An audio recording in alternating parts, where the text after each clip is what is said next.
നമുക്ക് അതേപോലെ തന്നെ ആ ഒരു ബോക്സിൽ തന്നെ ആദ്യം ക്ലിക്ക് ചെയ്യുന്നുണ്ട്. മുകളിലായിട്ട് നിങ്ങൾക്ക് പ്രീസെറ്റ്സ് എന്നുള്ളൊരു ഓപ്ഷൻ കാണുന്നുണ്ടാവും. പ്രീസെറ്റ് ആയിട്ട് കുറേ ഗ്രേഡിയൻസ് കൊടുത്തിട്ടുണ്ട്. ഓരോ കളറിലെയും ഗ്രേഡിയൻസ് ആണ് ഇത് കൊടുത്തിട്ടുള്ളത്. ഇതേപോലെ ആ ഒരു ഫോൾഡർ നിങ്ങൾക്ക് ഓപ്പൺ ചെയ്ത് കഴിഞ്ഞാൽ ഗ്രേഡിയൻസ് ഒക്കെ കാണാൻ പറ്റും. ഇതിൽ നിന്ന് ഞാനൊരു ഗ്രേഡിയൻ്റ് എടുക്കുന്നുണ്ട്. അതിനുശേഷം അതേപോലെ തന്നെ പേജിലേക്ക് അപ്ലൈ ചെയ്യുന്നുണ്ട്. ഓക്കെ, എനിക്ക് ഇതിലൊരു കളർ എടുത്ത്, ഇപ്പോൾ പർപ്പിൾ എന്ന ആദ്യമുള്ള കളർ എടുത്ത് ഇതിലെ ഈ ഒരു കളർ മാത്രം വേണമെന്നുണ്ടെങ്കിൽ, അതായത് ഇതൊന്ന് ചേഞ്ച് ആക്കി ഇത് വേണമെന്നുണ്ടെങ്കിൽ അതേപോലെ തന്നെ ബോക്സിൽ ക്ലിക്ക് ചെയ്ത് കളറിന് ചേഞ്ച് ആക്കാൻ പറ്റുന്നതായിരിക്കും. ഓക്കെ, ഇങ്ങനെയാണ് ഗ്രേഡിയൻറ്റിലെ കളർ അപ്ലൈ ചെയ്യുന്നത്. ഇനി ഈ രണ്ട് കളേഴ്സ് അല്ല, നിങ്ങൾക്ക് മൂന്നാമതൊരു കളറും കൂടി വേണമെന്നുണ്ടെങ്കിൽ ആ ഒരു കളർ ബോക്സിനകത്ത് മൗസ് കൊണ്ടുവന്നിട്ട് ഐക്കൺ ചേഞ്ച് ആണ് കാണാം. അപ്പോൾ ഒന്ന് ക്ലിക്ക് ചെയ്ത് കഴിഞ്ഞാൽ നിങ്ങൾക്ക് ഇതേപോലെ ഒരു ബോക്സും കൂടി ആഡ് ആവുന്നതായിരിക്കും. അതിൻ്റെ കളർ ചേഞ്ച് ആക്കണമെന്നുണ്ടെങ്കിൽ അതേപോലെ തന്നെ ജസ്റ്റ് ഒന്ന് ക്ലിക്ക് ചെയ്ത് കളർ ചേഞ്ച് ആക്കാൻ പറ്റും. നിങ്ങൾക്ക് എത്ര കളേഴ്സ് ആണ് വേണ്ടത് അതേപോലെ തന്നെ ക്ലിക്ക് ചെയ്ത് ആ ഒരു കളേഴ്സ് ആഡ് ചെയ്യാൻ പറ്റും. ഇനി ഈ രണ്ട് കളറും വേണ്ടാന്നുണ്ടെങ്കിൽ, അതായത് ഈ രണ്ട് കളറും നടുക്ക് സെൻറ്ററിലുള്ള രണ്ട് കളേഴ്സും വേണ്ടാന്നുണ്ടെങ്കിൽ അതേപോലെ തന്നെ വലിച്ചൊന്ന് മുകളിലോട്ടാക്കിയാൽ മതി. അപ്പോൾ ആ രണ്ട് കളറും ഡിലീറ്റ് ആയി പോകുന്നതായിരിക്കും. ഓക്കെ അടിക്കുന്നുണ്ട്. അതേപോലെ തന്നെ ഞാൻ ആ ഒരു കളറും കൂടി ഇതിൽ അപ്ലൈ ചെയ്ത് കൊടുക്കുന്നുണ്ട്. ഓക്കെ, ഇപ്പോൾ നമുക്ക് ആ ഒരു ഗ്രേഡിയൻ്റ് ഇവിടെ അപ്ലൈ ചെയ്ത് വന്നിട്ടുണ്ട്. അടുത്തായിട്ടുള്ളത് ഇതിൽ കാണാൻ പറ്റുന്നുണ്ടാവും. മുകളിൽ ആ ഗ്രേഡിയൻ്റ് അപ്പുറത്തായിട്ട് നിങ്ങൾക്ക് ഒരു 5 ഓപ്ഷൻസ് ആണുള്ളത്. ഇപ്പോൾ നമ്മൾ സെലക്ട് ചെയ്തിട്ടുള്ളത് ലീനിയർ ഗ്രേഡിയൻ്റ് ആണ്. ഇതിലെ ഫസ്റ്റത്തെ ഒരു ഗ്രേഡിയൻ്റ് എന്ന ഓപ്ഷനിൽ ലീനിയർ ഗ്രേഡിയൻ്റ് എന്നാണ് ഇതിനെ പറയുന്നത്. അതിൽ രണ്ടാമതായിട്ട് വരുന്നുള്ളത് റേഡിയൽ ഗ്രേഡിയൻ്റ് ആണ്. അതായത് രണ്ടാമത്തെ ബോക്സിലായിട്ട് വരുന്നുള്ളത് റേഡിയൽ ഗ്രേഡിയൻ്റ് ആണ്. അത് നമുക്ക് അതേപോലെ ഒരു കളർ ചേഞ്ച് ചെയ്ത് നോക്കാം. ഓറഞ്ചിൽ നിന്നൊരു കളർ എടുക്കുന്നുണ്ട്. ഗ്രേഡിയൻ്റ് എടുത്തതിന് ശേഷം സെൻറ്ററിൽ നിന്ന് ഞാൻ ജസ്റ്റ് ഒന്ന് വലിക്കുന്നുണ്ട്. നിങ്ങൾക്ക് കാണാൻ പറ്റും ആ ഒരു ഗ്രേഡിയൻ്റ് റേഡിയലായിട്ട് വന്നിട്ടുള്ളത് നിങ്ങൾക്ക് കാണാൻ പറ്റും. അതിൽ ആദ്യത്തെ കളർ സെൻറ്ററിലും അതേപോലെ രണ്ടാമത്തെ കളർ അതിൻ്റെ ചുറ്റുമായിട്ടും ആയിരിക്കും അപ്ലൈ ചെയ്ത് വന്നിട്ടുണ്ടാവുക. ഇതാണ് റേഡിയൽ ഗ്രേഡിയൻ്റ് എന്ന് പറയുന്നത്. ഈ രൂപത്തിലുള്ള എഫക്റ്റ് കൊണ്ടുവരാനായിട്ടാണ് റേഡിയൽ ഗ്രേഡിയൻ്റ് യൂസ് ചെയ്യുന്നുള്ളത്. ഇനി അടുത്തായിട്ടുള്ളത് ആംഗിൾ ഗ്രേഡിയൻ്റ് ആണ്. അത് ഞാൻ എടുക്കുന്നുണ്ട്. അതിനുശേഷം അതേപോലെ തന്നെ ഗ്രേഡിയൻ്റ് ഒന്ന് ചേഞ്ച് ആക്കി കൊടുക്കുന്നുണ്ട്.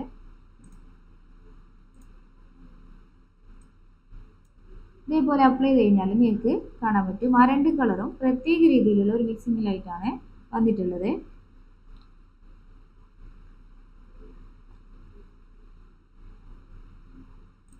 ഓക്കെ, ഇങ്ങനെ ചെയ്യാൻ വേണ്ടിയിട്ടാണ് ആംഗിൾ ഗ്രേഡിയൻ്റ് യൂസ് ആക്കുന്നത്. ഇനി അടുത്തായിട്ടുള്ളത് റിഫ്ലക്റ്റ് ഗ്രേഡിയൻ്റ് ആണ്. അതിൽ നാലാമതായിട്ടുള്ളത് റിഫ്ലക്റ്റ് ഗ്രേഡിയൻ്റ് ആണ്. അത് അതേപോലെ തന്നെ ഞാൻ വേറൊരു കളറാണ് എടുക്കുന്നുള്ളത്. ഇത് നിങ്ങൾക്ക് കാണാൻ പറ്റും റിഫ്ലക്റ്റ് ആയിട്ടുള്ള ഗ്രേഡിയൻ്റ് ആയിരിക്കും ഇവിടെ വന്നിട്ടുണ്ടാവുക. ഇതേപോലെ റിഫ്ലക്റ്റ് ചെയ്യാൻ വേണ്ടിയിട്ടാണ് റിഫ്ലക്റ്റ് ഗ്രേഡിയൻ്റ് യൂസ് ചെയ്യുന്നുള്ളത്. ലാസ്റ്റ് ആയിട്ടുള്ളത് ഡയമണ്ട് ഗ്രേഡിയൻ്റ് ആണ്. അത് അതേപോലെ തന്നെ ഞാനൊന്ന് കളർ ചെയ്ത് കാണിക്കുന്നുണ്ട്.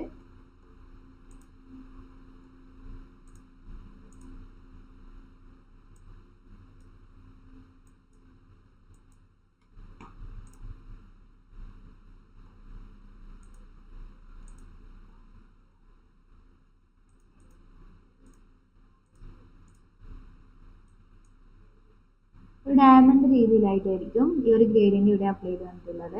ഇതേപോലെയുള്ള എഫക്റ്റ് എടുക്കാൻ വേണ്ടിയാണ് ഡയമണ്ട് ഗ്രേഡിയൻ്റ് യൂസ് ചെയ്യുന്നുള്ളത്. ഇനി നിങ്ങൾക്ക് അതിൽ മുകളിലായിട്ട് റിവേഴ്സ് എന്നുള്ളൊരു ഓപ്ഷൻ കാണാൻ പറ്റും. ഇത് ക്ലിക്ക് ചെയ്ത് കഴിഞ്ഞാൽ നിങ്ങൾക്ക് ഈ ഒരു ബോക്സിൽ കളർ ചേഞ്ച് ആണെന്ന് കാണും. അതായത് ആദ്യം കൊടുത്ത കളർ അവസാനവും അതേപോലെ അവസാനം കൊടുത്ത കളർ ആദ്യമായിട്ടായിരിക്കും ചേഞ്ച് ആവുന്നുള്ളത്.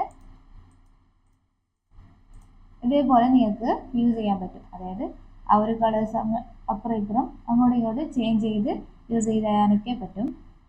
ഇത്രയൊക്കെയാണ് ഗ്രേഡിയൻ്റ് ടൂളായിട്ടുള്ളത്. അടുത്തായിട്ടുള്ളത് ഫൈൻഡ് ബക്കറ്റ് ടൂളാണ്. ഗ്രേഡിയൻ്റ് ടൂളിൻ്റെ താഴെയായിട്ടാണ് ഫൈൻഡ് ബക്കറ്റ് ടൂൾ വരുന്നുള്ളത്. അതിനായിട്ട് ഞാനൊരു ഇമേജ് ഇവിടെ എടുത്തു വെച്ചിട്ടുണ്ട്. ഓക്കെ, പൈൻറ്റ് ബക്കറ്റ് ടൂൾ എന്ന് പറയുന്നത് ഒരേ കളർ ബാക്ക്ഗ്രൗണ്ടുള്ള ഇമേജിൻ്റെ കളറ് ചേഞ്ച് ആക്കുന്നതിനാണ് പൈൻറ്റ് ബക്കറ്റ് ടൂൾ എന്ന് പറയുന്നത്. ഞാൻ ഈ ഒരു ഇമേജ് എടുത്തതിന് ശേഷം ഇവിടെ ഒരു ടൂൾ എടുത്ത് വെച്ചിട്ടുണ്ട്. അതേപോലെ ഫോർഗ്രൗണ്ട് കളറും എടുത്ത് വെച്ചിട്ടുണ്ട്.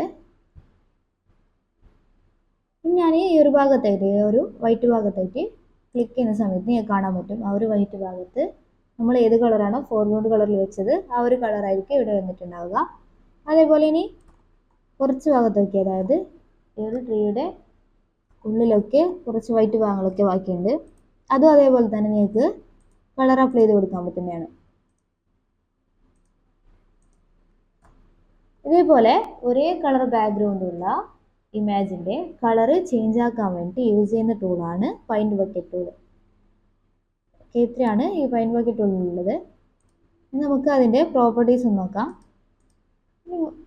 ഇതിൻ്റെ മീതിയായിട്ട് പ്രോപ്പർട്ടീസിൽ ഫോർഗ്രൗണ്ട് അതേപോലെ പാറ്റേൺ എന്നുള്ള ഓപ്ഷൻസ് ഉണ്ട്.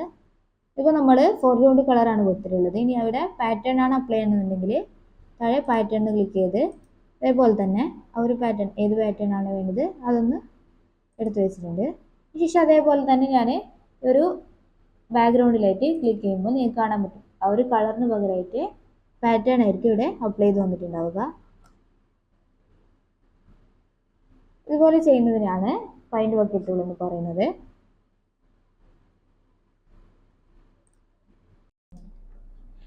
അടുത്തായിട്ടുള്ളത് ബ്ലറി ടൂളാണ്. ബ്ലർ ടൂൾ എന്ന് പറയുന്നത് പേര് പോലെ തന്നെ ബ്ലർ എഫക്റ്റ് കിട്ടാൻ വേണ്ടി യൂസ് ചെയ്യുന്ന ടൂളാണ് ബ്ലർ ടൂള്.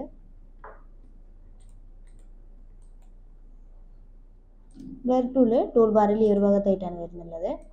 ഇതെടുത്താൽ നിങ്ങൾക്ക് കാണാൻ പറ്റും അതിൻ്റെ പ്രോപ്പർട്ടീസും ഒക്കെ മെനു ബാറിൻ്റെ താഴെയായിട്ട് വന്നിട്ടുണ്ട്.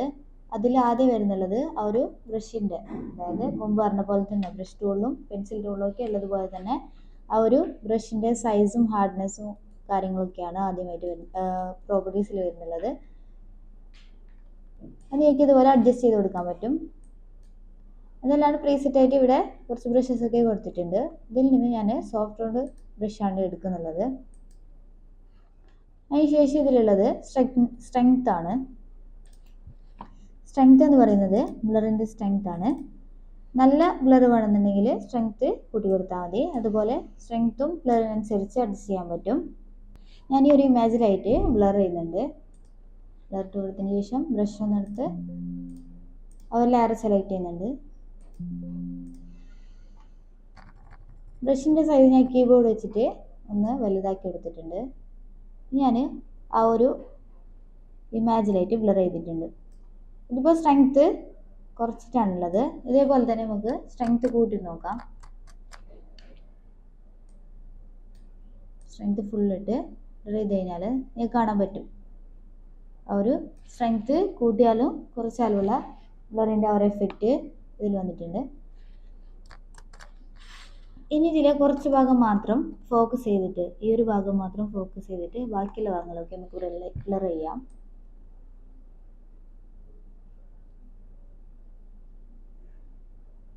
ഇതുപോലെ ആ ഒരു ഭാഗം മാത്രം ബാക്കി വെച്ച് ഞാൻ ബാക്കിയുള്ള ഭാഗങ്ങളൊക്കെ ബ്ലർ ചെയ്യുന്നുണ്ട്.